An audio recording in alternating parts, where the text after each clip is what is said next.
چی وای لەم خەڵکە کرد ببن بە پارتی وێچێتی واز لە دینەکەی پێغەمبەر بێن عەلەیهی سەڵاتو وەسەلام جەهل دنیاویستی ئەڵە وەڵا مامۆستا من ناتوانم واز لە پێشمەرگایەتێکە بێنم چونکە بەڕاستی پارێک مەدەنی و موچەیەک و یعنی ئیتر من ماڵ و مناڵم هەیە و مەجبورم ڕای کێشم لەگەڵیانەوە بەدڵیش باوەڕم پێیان نییە إن فرعون وهامان وجنودهما كانوا خاطئين تو جندي طاغوتي جندي طاغوت حكمي وكو طاغوتك يا دوای تۆ بڵێ وەڵا قوربان نەمزای ئەوە لای خۆی پەروەردگار ساغی کەرەوە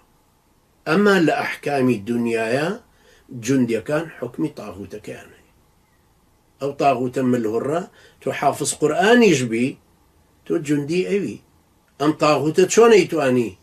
بە چەپۆچێکی ئاسنین بەو خەڵکە بچێشە و زەلیلیان کە و نەوت بدزێ قوتیان بدزێ ئەگەر تۆ نەبووی تا بە پێشمەرگە و دشە تیرۆ و ئاسایشەوە هەموو تاوانبارن تێ وەک یەکن ئەنجا فەرمی احشروا الذين ظلموا هم وأزواجهم ئەوانەی قەرینی ئەوانیشن خۆیان و هاوشێوە و هاوبیر و هاوکورتانەکانیان هەمویان بخەنە جەهەنەمە هەمویان وەکو یەکوان بۆیە خوای گەورە فەرمێ ولا تركنوا إلى الذين ظلموا فتمسكم النار توخني أو كسانا مكون وكستمكارا أخستم ظلمك قوريه يا عبادي إني حرمت الظلم على نفسي وجعلته بينكم محرما فلا تظالموا ظلم شتيكي زور قوريه تو ما في أم إنسان بخوي كأيش لجيانا حقي خويتي كنان بخوا موشور بقريه خزمتي كردو بقدر خزمته ور بقريه كرشي أما باره جور ناقري ويترم حفتا $5,000 دورين بشوك لسليماني بالاس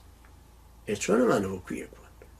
آخر چۆنم زوڵمە گەورەیە لە سەرتانە ئەڕوا قاڵب وەکو قاڵب دێتن سەرتانیا وەکو کۆت قایمەکرێت دیشەکانی جار بۆ جار لە سەرتان قایم کرا هەتاکو هاوارتان لێ ئەڵێن سەرمان تەقی دەوە دەستان کە لە بچە کراوەتەوە ئەم چێ ئێزەکتان ئەمانە چاوەڕێیەکەن کە